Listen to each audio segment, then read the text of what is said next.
Mesdames et messieurs, nous allons parler de l'authenticité, de ta valeur en Christ. La séance dernière, j'ai insisté sur cela. Je vous ai parlé de mon exemple.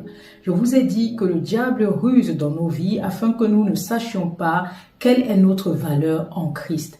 Nous sommes nés dans le péché, mais nous ne mourrons pas dans le péché parce que le Seigneur Jésus-Christ est venu afin que nous ouvrions les yeux, que nous quittions le monde des aveugles pour connaître la vérité. N'oublie pas ceci, mon ami. Le Seigneur Jésus est venu avec la grâce et la vérité. Le Seigneur Jésus est venu avec la parole de vie. Cette parole contient le nécessaire pour t'ouvrir les yeux afin de te permettre de connaître ta valeur.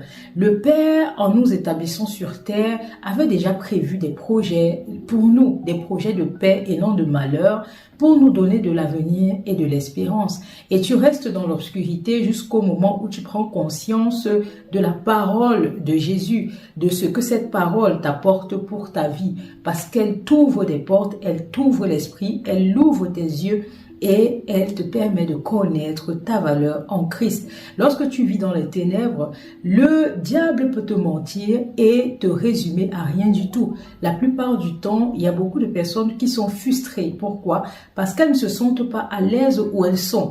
Il y a beaucoup qui se sentent diminuées où ils travaillent. Il y a beaucoup qui ne se sentent pas à leur place. Et je vous avais dit lors de notre précédente séance que lorsque ta conscience commence à te juger et à te faire comprendre que tu n'es pas au bon endroit, c'est en fait la parole de Dieu qui agit dans ton cœur et veut que tu saches qui tu es en Christ. Parce que le qui tu es en Christ est en réalité la personne que le Seigneur t'amène à devenir. Tu nais en étant une personne dans ta chair et le Seigneur te conduit à être son ouvrage en Christ. Parce que lorsque Jésus est mort sur la croix, c'était pour que nous naissions en lui, pour que nous ayons son Esprit Saint qui nous conduit à être cet ouvrage que le Seigneur a établi pour accomplir sa volonté et uniquement sa volonté.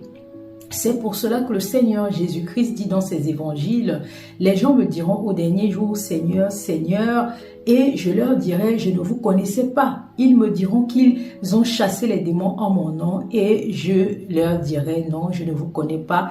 Ôtez-vous loin de moi. » Le Seigneur Jésus-Christ est clair. Ceux qui accompliront la volonté de son Père, ce sont eux qui seront dans son royaume. Ce sont eux qui seront marqués en tant qu'enfants de Dieu, parce que seuls eux seront marqués de son Saint-Esprit, le Saint-Esprit qui vous guide afin que vous portiez en vous la lumière